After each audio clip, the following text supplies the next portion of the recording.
Two investors. Same market. Same decade.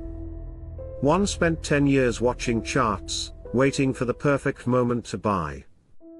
The other one barely checked his account. He just moved money in, every single month, no matter what the market was doing. While crashes happened.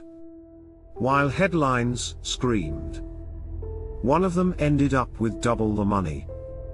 And it wasn't the smart one.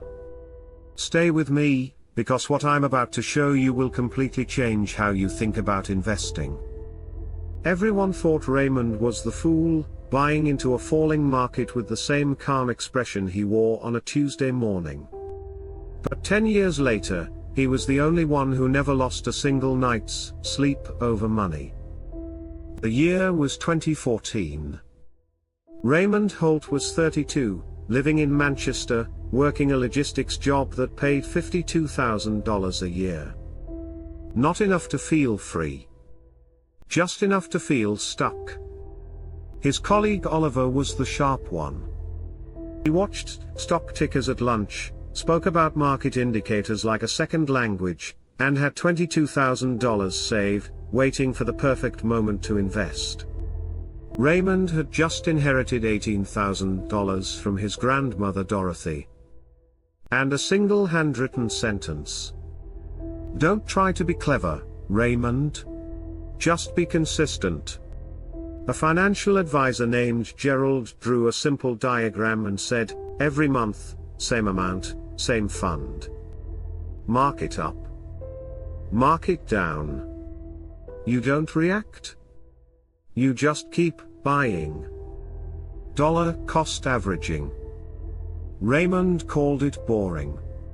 But he set up a $300 automatic monthly transfer into a broad index fund, and forgot about it. Oliver kept waiting. 2014 passed. 2015 passed. Each time he almost invested, a headline made him hesitate. Raymond kept buying. When the market dipped, his $300 bought more shares than usual. When it climbed, it bought fewer. He never thought about it. He trusted the math. Then 2020 hit. The market crashed 34% in 34 days. Oliver sold everything. Called Raymond to warn him. Raymond said, my transfer went through yesterday. He had bought during the crash, not out of bravery, but because his automatic transfer didn't read the news. It moved on the 1st of every month regardless. By the end of 2020, while Oliver was waiting for things to feel safe again, Raymond's portfolio had already recovered and grown. Because the market doesn't wait for your confidence to return.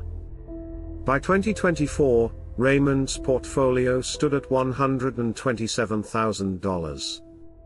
His own contributions, $36,000. The rest, compounding, consistency, and time. Oliver ended the decade with $61,000. Nearly all from his own deposits. A decade of stress, and the math barely rewarded him for it. The gap between them wasn't intelligence. It was the courage to trust something boring. Dollar cost averaging doesn't promise you the best price. It promises you a reasonable price, consistently while removing the one variable that destroys most investors. Themselves. The market is not your enemy. The voice that says wait, not yet, maybe soon, that is the enemy. Dorothy never called it a strategy. She just called it wisdom. Don't try to be clever. Just be consistent. That sentence was worth more than the $18,000. Follow Saw Finance. Like, share, and subscribe.